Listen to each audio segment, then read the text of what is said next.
আবুল আহাব রসুলের 4টা সম্পর্কিত ছিল, আপন ঘনিষ্ঠ। 1 নম্বরে ছিল আপন চাচা। 1 নম্বরে কী ছিল? আপন চাচা। আব্দুল মুত্তালিব, নবীজির দাদা। নবীজির দাদা ছেলের নাম হচ্ছে আবদুল্লাহ, নবীজির আব্বা।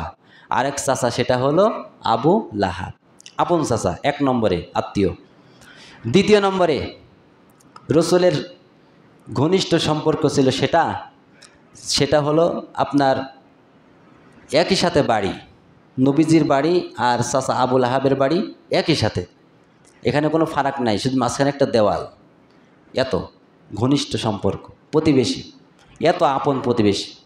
আর আমাদেরও আপন প্রতিবেশী আছে, যখন দরকার লাগে পানি আটকায়, আর যখন দরকার লাগে না, যখন স্বার্থে আঘাত লেগে যায় তখন পানি দিয়ে ডুবিয়ে মুসলমান মেরে ফেলে, এমন প্রতিবেশী আছে না নাই? তো প্রতিবেশী হবে আত্মীয়র মতো, প্রতিবেশীতে এরকম শত্রুতা হলে তো হবে না।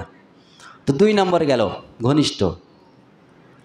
3 নম্বরে ঘনিষ্ঠ সম্পর্ক হলো, সেটা হলো রাসূলুল্লাহ সাল্লাল্লাহু আলাইহি ওয়াসাল্লামের ডবল বিয়াই।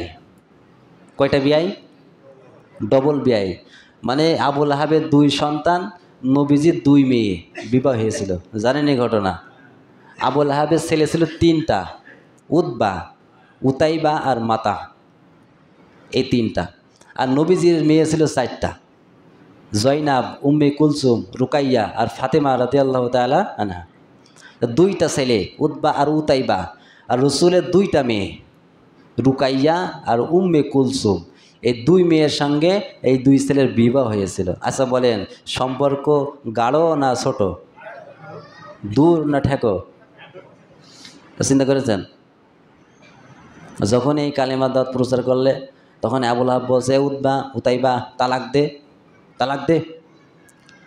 ভাই জানেন না, উতাইবা জামাই শ্বশুরের সাথে কি আচরণ করেছিল জানেন? অনেক খারাপ আচরণ করেছিল। নবীজি তখন চোখের পানি, যখন বিধবা, যখন মেয়ে, যখন অন্যের ঘর থেকে সংসারে চলে আসে ছেড়ে দিয়ে বাপের কাঁধে, ওই বাপের যে কি কষ্ট হয় বাপই ভালো জানে। কষ্ট হয় কি না?